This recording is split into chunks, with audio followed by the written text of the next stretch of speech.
What happens when a child is labeled incorrectly and that label then sticks? Well, meet parenting and childcare expert Bethelene Hart, who knows the answer firsthand. First off, good morning. Thanks for coming in today. Good morning. Thank you for having me. You have a powerful personal story about being mislabeled as a child. How did it happen and how did it impact you? My father was a film and television director, Canadian, and we moved to California in the 60s.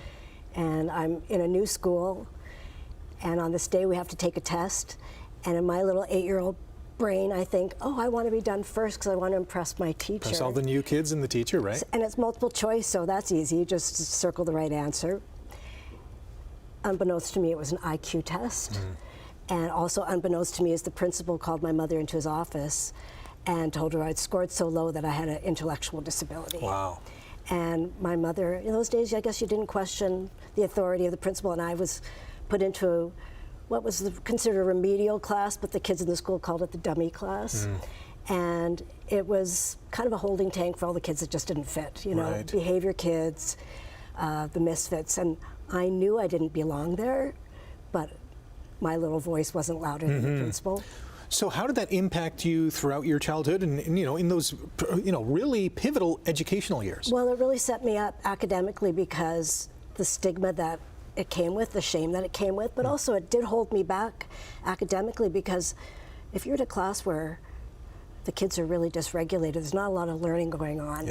And as I went into the older grades, they streamed us into regular class, but we still got put back into our kind of, you know, stigma classes. So I never could get away from it. And I didn't know about this label. Yeah, you're 8, you're 9, you're 10 years of age, right? No, and I always felt this unspoken message, you're not smart. And the teachers just didn't give extra time for me, or I don't know, it was just a strange phenomenon. What are some behaviors that are most misrepresented? Well, I'm really fortunate because I went back to school as a mature student, and early childhood education is my field, and I worked for the school board for 14 years and also for children's mental health. And what I see quite a bit is ADHD is often misdiagnosed.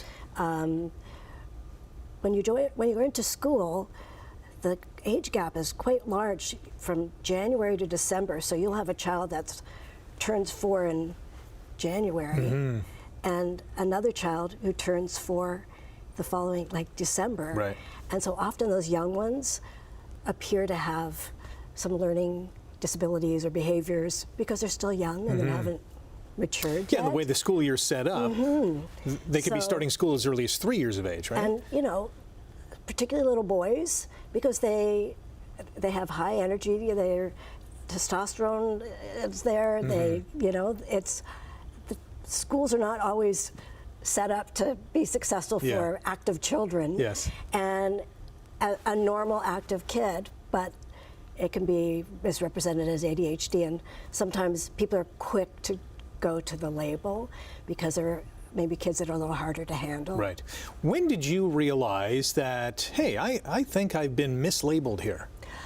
Well, I didn't know any of it until I asked my mother in my 20s, just I don't know, I just asked out of the blue. I just said, Mom, what happened? Why did I get moved to that grade 3 class? And she told me the story. And I don't think at the time it actually hit me, the implication of that, but eventually I did go back to school. When I had children, I think that was what kind of prompted. I was like, okay, I need to parent differently. I need to be more knowledgeable, and I need to be an advocate for my kids. And when I worked for the school board, I was working in a behavioral classroom to start, and I was like, okay, I need to be an advocate for these children, be a voice for them. So it made me very sensitive, and I realized, I am smart. Yes, good for you, and you are, absolutely. We got about 45 seconds. What's your advice to parents, educators in regards to this issue? You know, labels are helpful in some ways in the sense that there is support in the schools. If there is a label, then there's additional funding and that kind of thing. So sometimes parents are nervous to share if they do have a label. but also to, question things. Don't just take it at face value. Maybe your child presents this way now, but down the road they don't.